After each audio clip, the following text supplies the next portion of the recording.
dengan Pak Fikron. Ya, sapa dulu Pak Fikron. Pak Fikron masih ada di ruangan? Masih ada. Assalamualaikum. Selamat sore. Ya, selamat sore Pak Fikron. Saya perkenalkan, beliau Dr. Anus Fikron Alcoir, MPD MM, pengawas SMP Kota Tangerang Selatan, Pak ya. Iya Pak, betul Pak. Pak Akan, apa kabar? Fikron akan menyajikan makalah yang berjudul Strategi Cerdas Hadapi COVID-19, Penjajah Berkualitas. Nah, saya jadi bingung Pak, penjajah apa ini? Nah, nanti bikin penasaran dulu Pak. Pak bikin penasaran dulu Pak. Bapak punya waktu 15 menit untuk memaparkan makalah Bapak. Nanti 30 menit berikutnya kita akan lakukan tanya jawab buat rekan-rekan yang ingin bertanya, silakan raise hand atau ketik di chat pertanyaannya juga bisa. Nah, nanti kita batasi untuk 3 penanya dulu. Untuk Pak Fikron sudah share screen, saya persilakan menyajikan makalahnya. 15 menit Pak dari sekarang, silakan. Terima kasih. Assalamualaikum warahmatullahi wabarakatuh. Salam sejahtera untuk kita semua. Sehat walafiat. Amin ya rabbal alamin. Judul kami adalah ini, nggak bawah, nggak atas, nggak kelihatan. Hadapi COVID-19 penjajah berkualitas. Ini terinspirasi dari beberapa hal. Ini ajarilah anak-anak didikmu sesuai dengan zamannya. Kenapa ini kami buat? Sebetulnya berawal dari bulan Februari kami merasa prihatin dengan pembelajaran pada anak-anak oleh guru-guru kita. Dan kebetulan ada kena COVID-19, maka perlu kita menyikapi COVID-19 penjajah yang selama ini digunakan hanya menggunakan WhatsApp. Hasil survei ternyata dari 15 orang guru, hanya 3 orang yang menggunakan moda daring yang lain. Ada yang Classroom, ada yang Google Form, dan yang lain. Tapi mayoritas dari 13 itu rata-rata menggunakan WhatsApp, bahkan ada yang didatengin ke rumah orang tua untuk mengirimkan soal dan sebagainya, alat tugas dan sebagainya. Masalah yang kedua adalah virtual desain pembelajaran jarak jauh ini, yang ini dengan penjajah Pak. Pembelajaran jarak jauh atau pelatihan jarak jauh. Ini adalah sebuah keniscayaan buat kita. Ya dulu kami bilang wah nggak mungkin kita bisa belajar jarak jauh, agak susah. Kemudian ada diberlakukan dengan PSBB, stay at home, harus belajar dari rumah, bekerja dari rumah dan seterusnya. Maka kita muncul ide adalah cerita dari rumah sendiri. Inilah yang disebut dengan cerdas, cerita dari rumah sendiri. Nah hasil survei ini 45% terbiasa menggunakan pembelajaran virtual atau online. Ini tuh hanya sekolah-sekolah yang SKP, SPK maaf. SPK adalah Satuan Pendidikan Kerjasama. Tapi selebihnya untuk sekolah unggulan, ini itu mungkin masih bisa online. Tapi sekolah yang terbiasa-biasa saja itu agak kesulitan. Kemudian pembelajaran dengan dunia maya atau daring sebuah keniscayaan buat kita. Dan terakhir adalah surat edaran Kemendikbud nomor 4 tahun 2020. Nah maka inilah rumusan masalah yang kami buat, bagaimana strategi cerdas, cerita dari rumah sendiri, dalam pembelajaran jarak jauh menghadapi pandemi COVID-19 menjadi berkualitas. Inilah yang menjadi latar belakang judul kami, dan yang menjadi rumusan masalah dari kami. Kemudian apakah kemampuan guru dalam melaksanakan kegiatan belajar mengajar atau KBM melalui Google Classroom, Google Drive, Google Form, Quizzes, menghadapi pandemi COVID-19 pembelajaran menjadi berkualitas. Alhamdulillah dari awal itu inilah tujuan kami. Kami ingin mendeskripsikan dengan strategi cerdas, cerita dari rumah sendiri dalam pembelajaran jarak jauh menghadapi COVID-19 menjadi berkualitas. Kemudian meningkatkan kemampuan guru dalam melakukan kegiatan belajar mengajar, terutama melalui Google Classroom, Google Drive, Google Form, dan Quizzes.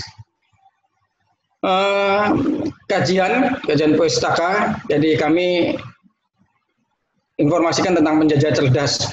Apa itu penjajah cerdas? Itu cerita dari rumah sendiri. Bisa juga dari ruang-ruang lingkup sendiri, bisa dari jarak jauh itu yang dilakukan oleh penjajah cerdas tadi. Penjajah adalah pembelajaran jarak jauh, pelatihan jarak jauh, seperti yang selama COVID kita lakukan. Kemudian di dalam kajian pustaka kami menjanjikan tentang bagaimana pembelajaran virtual, keuntungan pembelajaran virtual dan bagaimana kerugian virtual di sana muncul. Ternyata keuntungan sangat luar biasa, minim biaya, minim anggaran dibanding dengan kita harus datang sebetulnya ke sekolah. Sekolah butuh transport 10.000, dalam waktu 1 bulan mungkin lebih dari itu dan sebagainya. Tetapi kalau dengan virtual tidak butuh dana itu, cukup pulsa 50.000 untuk 1 bulan dan sebagainya. Nah, kerugian pembelajaran barangkali mungkin penilaian sikap penilaian keterampilan mungkin agak sulit. Tetapi sikap terutama yang akan mengalami kesulitan, tetapi untuk yang lain, untuk kognitif maupun psikomotor mungkin bisa dijangkau melalui video dan lain-lain. Kemudian kami juga menjabarkan tentang aplikasi Google Classroom, runutannya bagaimana memulainya. Nah, itulah maka Google Classroom, aplikasi Google Drive, Google Form, Quizzes dan sebagainya, kami adain pelatihan di Kota Tangerang Selatan. Target kami awalnya adalah hanya 100 orang, ternyata peserta menjadi 350 lebih. Nah, ini desain pembelajaran yang kami lakukan, kami dengan tim KKVI, komunitas virtual nasional Indonesia KKVI. Ini komunitas koordinator virtual ini diantaranya adalah kami kerjasama dengan Orprof, profesi dan sebagainya. Kemudian alhamdulillah kami dapat yang namanya Webex dari Direktur SMK, dan penyelenggaraan itu kemarin angkatan 1 sudah 256 mendapat sertifikat lulus untuk ini. 4 materi ini dari Google Classroom, Google Drive, Google Form, terus Quizzes ini dijabarkan selama 10 hari. Ya. Di awal pandemik, ada minggu kedua terjadi. Terus kemudian ada beberapa metode yang kita lakukan. Pertama adalah metode pengelolaan. Pertama, metode pengelolaan yang kami lakukan adalah kami menyiapkan panitia jelas. Ini panitia koordinator kami sendiri yang melakukan sebagai support sistemnya. Kemudian menyiapkan moderator, guru penggerak yang ada lingkungan kita. Kita harus melibatkan guru penggerak memang di sana. Kemudian menyiapkan waktu, tempat, instruktur, peserta, dan kerjasama MOU. Kemudian kerjasama MOU dengan KKVI dan direktur dan termasuk dengan bank terkait untuk pendanaan, karena ini free kegiatannya. Kemudian ada metode pra-pelatihan, kami observasi, dan pra-pelatihan itu observasi berapa kemampuan peserta, berapa teknis pelatihan dan sebagainya. Kemudian kami melakukan analisis SWOT, yaitu analisis kebutuhan peserta kita, yaitu guru. Dan setelah itu kami menyusun yang namanya RPA, rencana pembelajaran akademik, yaitu penjajah cerdas. Ya. Pelaksanaan penjajah cerdas yaitu asesmen. Ini penilaian, nanti kita buat penilaiannya, asesmen buat peserta. Ada laporannya nanti, ada pre-test dan post-test.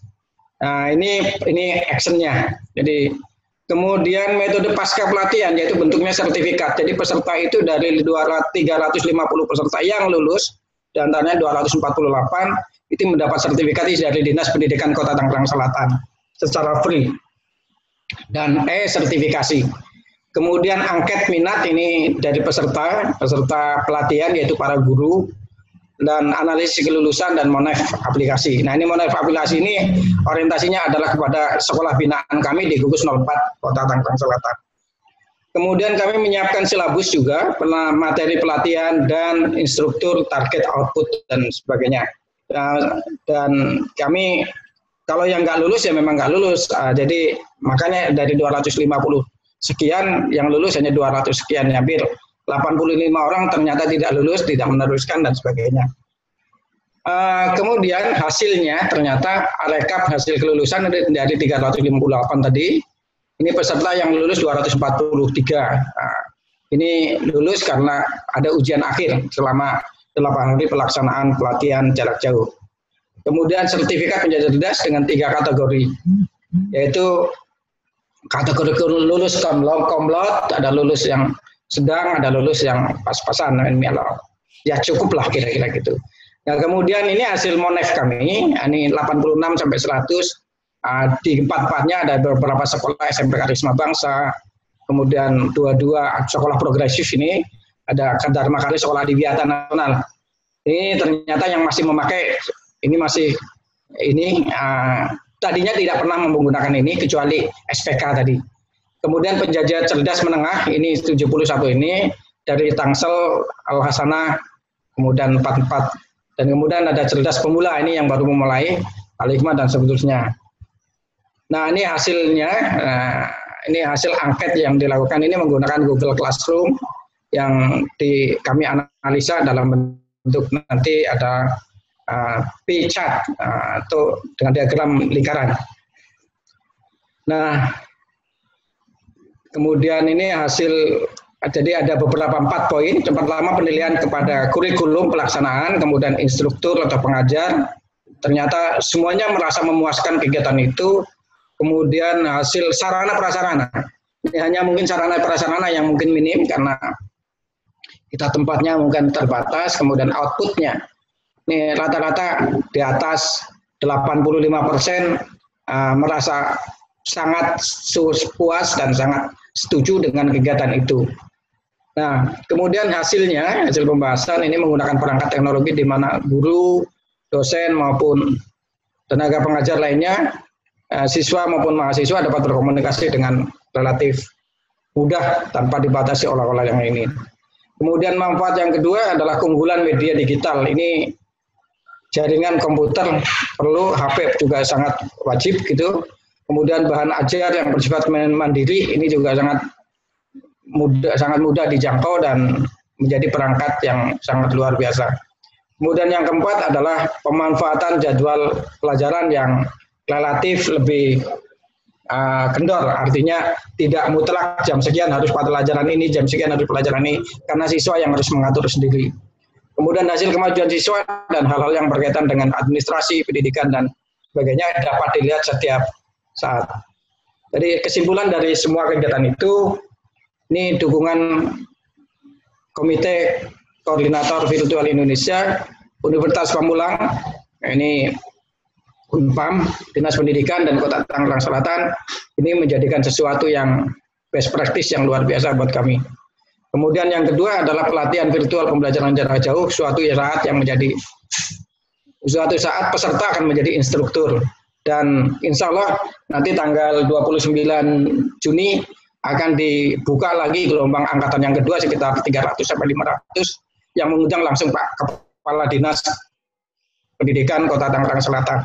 Jadi ini dikhususkan untuk guru-guru, dan dari hasil itu ini mudah-mudahan akan menjadi karya saya tahun ini, Penjajah Cerdas COVID-19.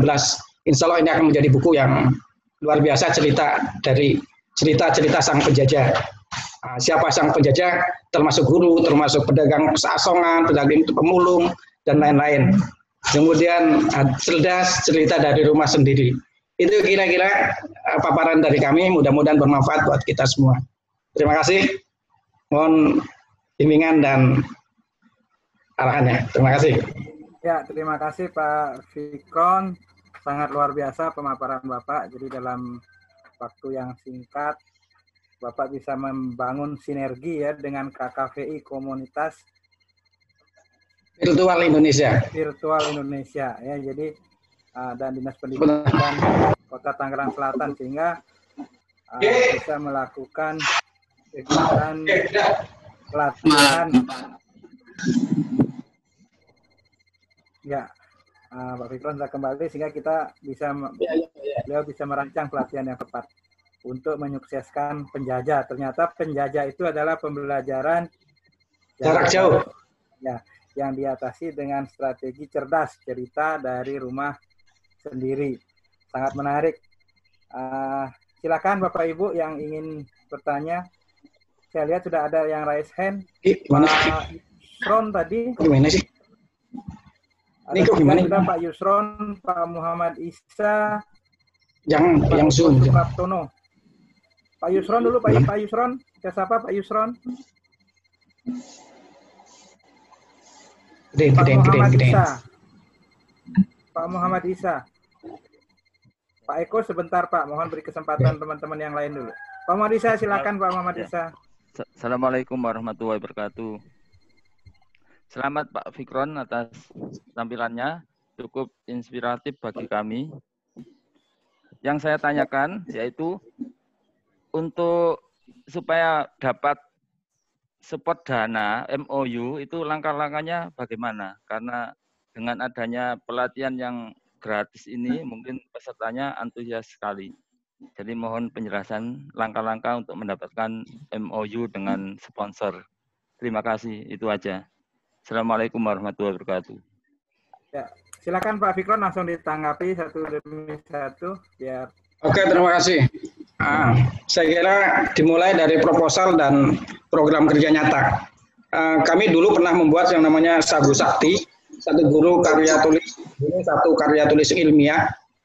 Dan alhamdulillah dengan BJB kita dapat donasinya dan itu proposal yang terpenting. Yang kedua adalah MOU kegiatannya apa. Nah, sekarang kementerian bahkan direktur SMK membuka seluas-luasnya untuk pelatihan baik guru maupun swasta untuk melakukan sebuah kegiatan yang bersifat virtual.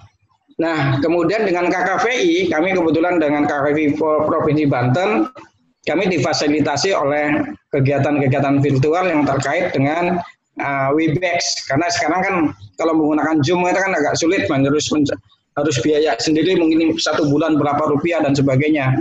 Maka dengan Webex dan kita ngajukan ke KKVI, alhamdulillah kita dapat support free penggunaan Webex kapanpun. Maka kegiatan-kegiatan ini menjadi berkelanjutan dari mulai kemarin tanggal 2 sampai tanggal 10, kemudian kita lanjutkan kemarin Sagu Safi, satu guru satu video pembelajaran, dan kemudian besok ada angkatan yang kedua atau ketiga dengan yang namanya PJJ penjajah angkatan kedua, ketiga dan seterusnya. Itu dan alhamdulillah Pak Kadis juga mensupport betul untuk kegiatan itu, bahkan untuk angkatan kedua dan ketiga surat edaran bukan dari kami lagi, bukan keputusan dari kami lagi, tapi langsung dari Dinas Pendidikan. Yang kedua adalah kita dengan organisasi profesi. Dalam hal ini adalah PGRI, IGI, PGMI dan seterusnya. Jadi guru-guru penggerak kita gerakan untuk itu. Kalau kita kerja sendiri nggak bisa, Pak. Terima kasih. Ya, demikian Pak Isa. Sudah jelas bahwa Pak Fikron mengawali dengan proposal dan format kerja yang jelas untuk kemudian dipresentasikan sehingga mendapat bantuan dana. Lanjut Pak Yonwi, silakan Pak Yonwi. Pak Yonwi. Ya. Ya, silakan Pak Yonwi. Ya, terima kasih. Assalamualaikum Pak Fikron. Ya, waalaikumsalam Pak Yonwi. Kawan kita ini. Ya. Terima. Ya. saya mendengarkan dan menyikapi dari paparan Bapak ini karena materinya menurut saya luas sekali. Luas sekali sehingga kalau menurut saya dijadikan 10 makalah pun bisa itu. Nah, di antaranya di antaranya satu yang tadi bagaimana cara mencari donatur untuk mendanai pelatihan. Itu satu, itu aja difokuskan yang tadi ditanyakan itu luar biasa karena saya nggak bisa melakukan itu. Kalau yang kedua ini berupa bertanya, saya Pak mau bertanya karena saya juga masih bingung dalam membuat makalah. Ya, saya sumbernya dari 143 ya Pak. Saya tadi bingungnya begini, ini mempresentasikan best practice atau menyampaikan makalah. Kalau di 143 karena muaranya kita kan akan dipakai untuk misalnya untuk kenaikan pangkat dan sebagainya. maka dokumen makalah itu kan akan disertakan atau dibawa, sehingga pasti akan diperiksa seperti apa sistematika penulisannya dan sebagainya. Kalau dalam 143 maupun saya referensi dari atau sumber lain, kalau makalah itu kalau untuk pengawas hanya menyampaikan muatan masalah, penyelesaian masalah, dan itu. Tapi saya tadi jadi malah, aduh, jangan-jangan saya salah Pak ya. Dan saya selain tanya ke Pak Firkon, tanya juga ke narasumber lainnya, agar kita lebih cerah dalam menyikapi itu. Terima kasih. Dan saya, Pak Firkon itu luar biasa. Saya nggak kepikiran malah itu, waduh sampai segitu banyaknya ini. Oke, terima kasih, itu saja Pak. Oke, Pak Fikron, Pak Yonwi, mohon maaf karena yang ditanyakan oleh Pak Yonwi tentang format penulisan makalahnya. Jadi mohon maaf, nanti saya minta saran dari coach kita Bu Nini Kristiani. Jadi beliau biar menjelaskan seperti apa seharusnya format makalahnya. Jadi kalau Pak Fikron yang menjawab, perspektif beliau yang dipakai. Jadi Bu Nini nanti bisa memberi penjelasan di akhir sesi. Kita mungkin lebih banyak dari sisi substansinya dulu Pak. Jadi dari ide apa yang bisa kita gali, kita berikan masukan seperti tadi. Saya setuju sekali kalau misalnya dari Pak Yonwi memberikan ide, karena Fikron, mohon maaf Pak Fikron, kajiannya sangat luas. Bagaimana kalau kita sempit-sempitkan sehingga menjadi banyak? Nah, itu saya sepakat. Tapi kalau masalah struktur mekanisme penulisan, nanti mohon bimbingan dari Bu Nini. Mungkin di akhir sesi Bu ya. Oke, ya Pak. Oke, masuk. Terima kasih. Jadi kita silakan. Terima kasih. Pak Eko, mau ada yang ingin disampaikan juga Pak Eko Supraptono? Boleh Pak. Dari tadi beliau resen, silakan Pak, mumpung masih ada waktu lagi 15 menit. Terima kasih Pak Fikron. Assalamualaikum Pak Fikron. Ya, waalaikumsalam Pak Eko. Kan Pak Fikron melaksanakan sebuah semacam pelatihan gitu Pak ya pada makalah yang Bapak sajikan. Nah ini kalau kita telisik lebih dalam, guru-guru sekolah bina Bapak ada yang ikut nggak Pak dalam kegiatan itu? Satu kan nanti kan kaitannya dengan guru sekolah bina, pasti kalau pelatihan itu nanti impact-nya, dampaknya apa. Yang kedua ini Pak, kira-kira goal ending-nya gitu ya, atau tujuan akhirnya itu para guru itu supaya bisa apa gitu dalam kaitan dengan pembelajaran dari rumah atau pembelajaran jarak jauh. Terima kasih Pak. Assalamualaikum warahmatullahi wabarakatuh. Oke, terima kasih Bapak. Silakan. Terima kasih. Dari data yang kami dapat bahwa dalam satu sekolah rata-rata gurunya sekitar 15 sampai 24. Jadi kami punya 9 binaan. Terus kemudian yang mengikuti dari sekolah internal kami, binaan khususnya adalah sekitar 65%. Dari 65% tadi ternyata ada yang mentak, artinya tidak mengikuti lanjut sampai ujian sebagainya. Sehingga dari itu yang lulus itu hanya sekitar 40 atau 45%. Sehingga muncullah hasil Monef tadi, Monef ternyata ini belum mengikuti, ini belum mengikuti dan sebagainya, sehingga itulah yang terjadi di lapangan. Ada di sebuah sekolah, beberapa sekolah, 3-4 sekolah yang hanya 40 sampai 55% penggunaan Google Classroom dan Google Form, itu yang terjadi. Dan karena memang rata-rata itu tidak mengikuti, yang mengikuti mungkin hanya sekitar 3 atau 4 orang setiap sekolah. Jadi 4 sekolah tadi. Dan target kami saat itu sebetulnya hanya 3 awalnya. Yang itu para peserta bisa Google Classroom, Google Form, dan Quizzes, 3 saja. Google Classroom diajarkan 1 hari selama 3 jam.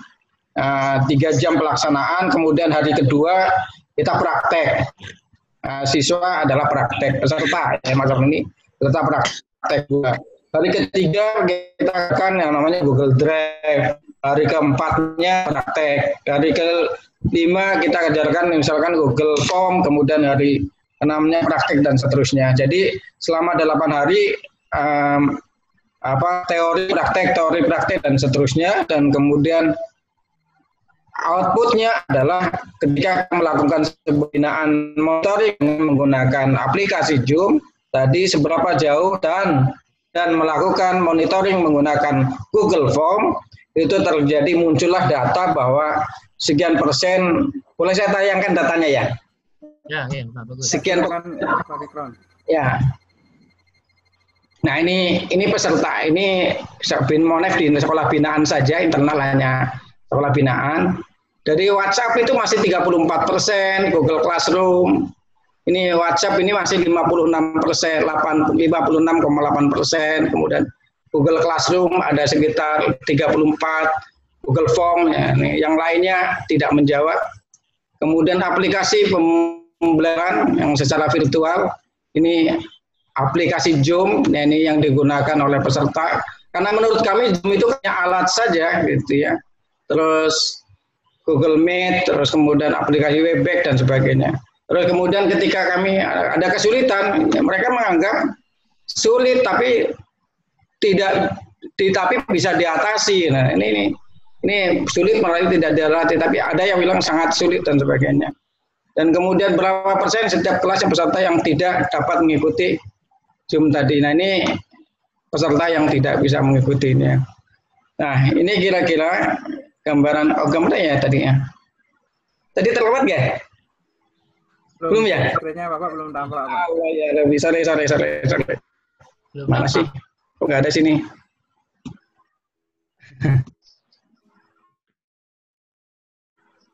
Alah, dan kok nggak ada? Kirain sudah, makanya saya ngobrol aja. Ada, Pak. Ya. Ada persoalan dengan IT. Udah kesimak sih, udah. Iya. Kesimak. Sudah ya. Udah kesimak. Mana sini? Pak. Ini sudah bisa dipahami sepertinya Pak, bahwa dari paparan Pak Fikron tadi kan sudah jelas ya. Di awal disampaikan bahwa pelatihannya ini melatih pelatih dulu ya. Ya, bukan melatih guru-guru Pak justru. Tidak langsung ke guru, nanti pelatih inilah yang melatih guru-guru di sekolah. Jadi berjenjang sepertinya sifatnya. Sehingga tidak seluruh. Kita pelatih kayak gini Pak modelnya Pak. Jadi kita sudah punya pelatih ada 4 orang Bapak. Terus dari 4 orang itu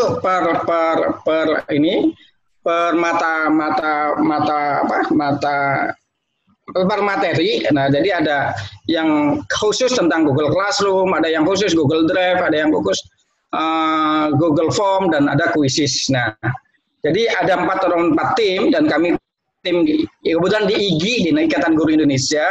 Kami aktif di Ikatan Guru Indonesia.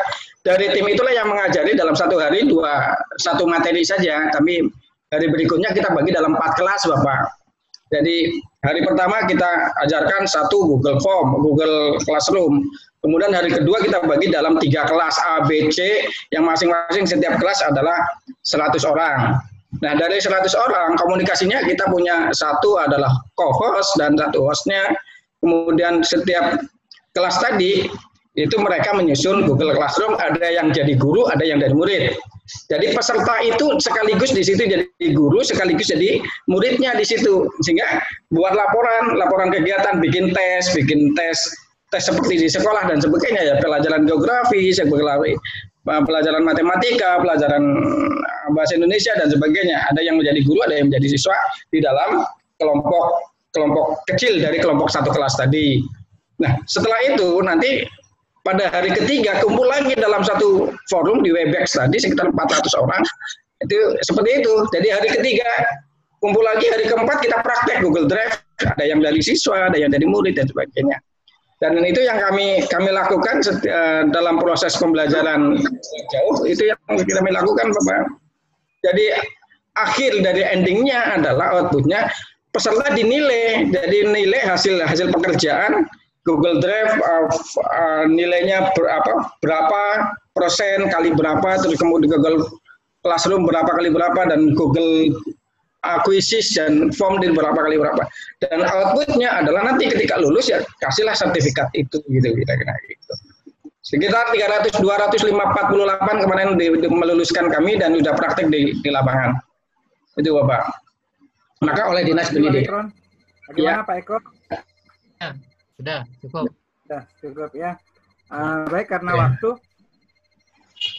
Bu Nini. Oh, susah dilihat ya. Ya. Ya. Silakan Mbak Nini. Bapak, Bu Prof hadir, saya sapa dulu Bu Prof Marhaini. Selamat sore Ibu. Ibu, silakan masuk. Bu Marhaini, assalamualaikum. Bunda. Ya, sangat senang, sangat Ibu bisa hadir bersama kami ya. Lanjutkan aja Pak. Ya, baik. Baik Bapak Ibu, masih ada yang ingin didiskusikan terkait makalah sajiannya Pak Fikron? Tampak tidak ada yang raise hand lagi. Pak Eko sudah.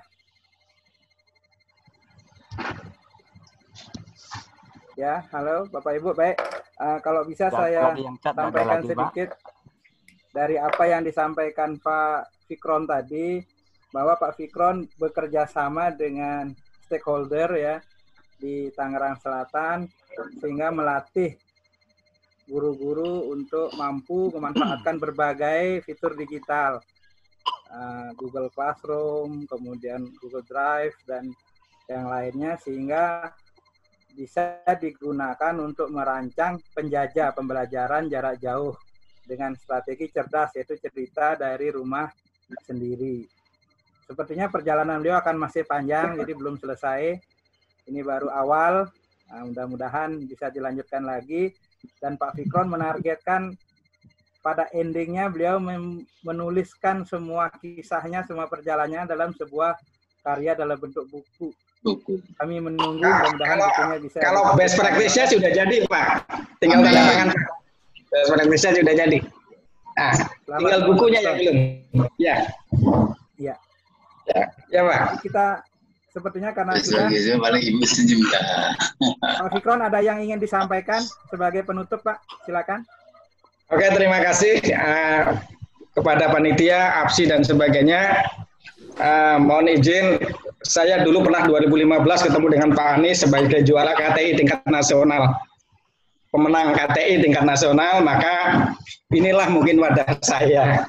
Terus yang kedua saya bisa banyak belajar dengan teman-teman saya sudah menulis buku tentang menulis semudah tersenyum, yaitu panduan menulis PTK.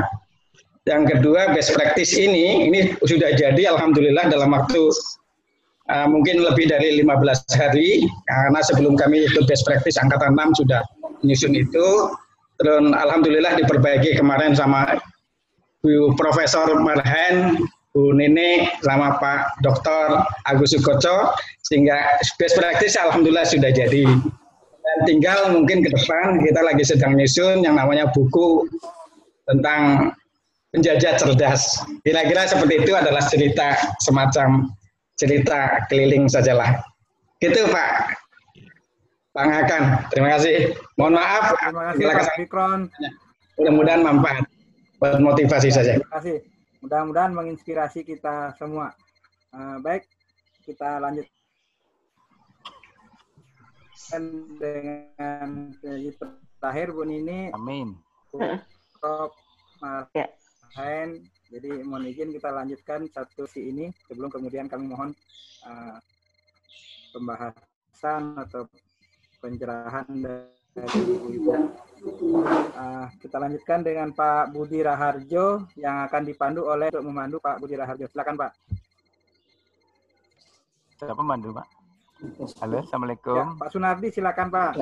Iya, assalamualaikum. Salam, terima kasih Pak. Assalamualaikum Pak. Waalaikumsalam Pak. Saya sapa dulu Pak Budi Raharjo, Sarjana Pendidikan, sudah hadir Pak di forum media kita.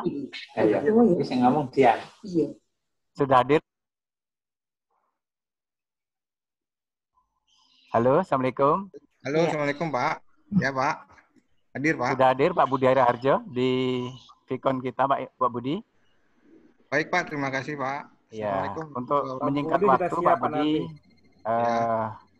Pak Budi Raharjo, Sarjana Pendidikan, akan menyampaikan tentang transformasi budaya guru di era digital menggunakan aplikasi Microsoft Teams di masa COVID-19. Mudah-mudahan menginspirasi kepada peserta, Pak Budi Raharjo. Ya, terima kasih, Makin Pak. sore peserta kita makin banyak, Pak. Partisipan kita ada 73 dan mudah-mudahan nanti Bapak dapat memberikan paparan ini dengan baik. Dengan sama-sama dengan teman-teman, Pak, ada waktu 45 menit, 15 menit Bapak gunakan untuk presentasi, dan 30 menit itu digunakan untuk ruang tanya jawab. Untuk menyingkat waktu, kami persilahkan kepada Bapak Budi Raharjo. Diperkenalkan dulu, Pak, dari mana supaya teman-teman di room ini bisa kenal. Terima kasih, Pak Budi Raharjo. Baik, Pak. Monggo dipersilakan. Assalamualaikum warahmatullahi wabarakatuh. Semuanya. Perkenalkan, nama saya Budi Raharjo SPD, pengawas sekolah Kota Banda Aceh. Saya ingin memaparkan makalah saya. Ini sebetulnya makalah saya ini berupa konsep, belum berupa penelitian seperti yang bapak-bapak yang telah lalu terpaparkan tadi. Saya berpedoman pada Bu Nini dan Prof. Marheni bahwa makalah itu adalah sebuah konsep. Saya memaparkan konsep yang akan saya jadikan sebagai materi best practice saya. Baik. Mohon suaranya dikuatkan sedikit, Bapak. Ya, baik, Pak. Judul makalah saya adalah transformasi budaya kerja guru di era digital menggunakan aplikasi Microsoft Teams di masa pandemi COVID-19. Saat ini